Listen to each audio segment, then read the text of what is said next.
आगाह कयो मूंखे अहम ख़बर आहे। हैदराबाद में मुख्तियार कार के घर में पुरत जो लाश हथ अचण ऐं हमले वारे मामले में वाक़े से लाॻापियल टियों केस भी दाख़िल किया वियो आहे। मुख्तियार कार की ज़ाल रज़िया की फरियाद ते 9 ॼातल ऐं 35 अणॼातल माण्हुनि ख़िलाफ़ हमले जो केस दाख़िल किया वियो आहे।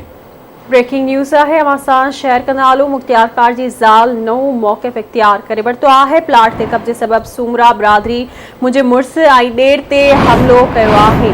अवांखे अपडेट कंदा। अहम ख़बर है हैदराबाद में मुख्तियार कार के घर में पोरियत जी लाश हथ अचण वारे मामले बाबत वाक़े से लाॻापियल टियों केस भी दाख़िल किया वियो आहे। मुख्तियार कार की ज़ाल रज़िया की फरियाद ते 9 ॼातल ऐं 35 अणॼातल माण्हुनि ख़िलाफ़ हमले जो केस दाख़िल किया वियो आहे। मुख्तियार कार की ज़ाल मौक़िफ़ इख्तियार कयो आहे त सूमरा बिरादरी मुंहिंजे मुड़ुस ऐं ॾेर ते हमलो कयो आहे प्लॉट ख़ातिर।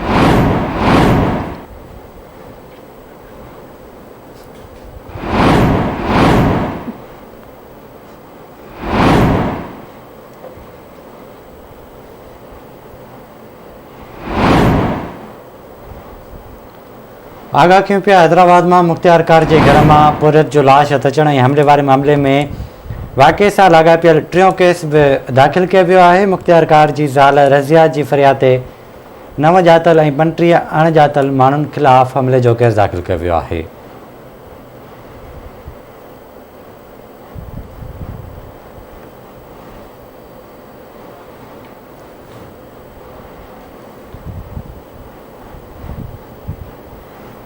तफ़सील मालूम कंदासीं। हैदराबाद में सीनियर रिपोर्टर इरफान बुगियो खां। जी इरफान, अपडेट कजो। जी, मुख्तियार कार कासमाबाद माजिद खासकेली के घर में मुबैना तौर कत्ल थियल पोरियत उस्मान सुमरे ऐं मुख्तियार कार मथा थियल हमले वारे मामले में टियों जो केस दाख़िल थी वियो आहे।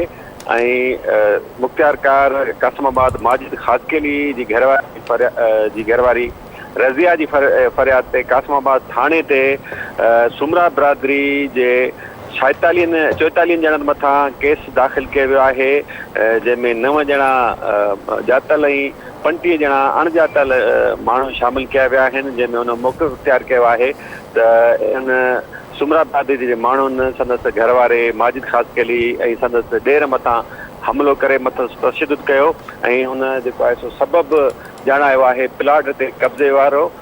संदसि मौक़िफ़ आहे त प्लाट जे कब्ज़े तां सुमरा बिरादरी के माण्हुनि संदसि घर वारे ऐं संदसि ॾेर के तशद्दुद जो निशानो बणायो। अहिड़ो केस कासमाबाद थाने ते दाख़िल थी चुको आहे। जी, वॾी महिरबानी अवां जी अपडेट करण लाइ।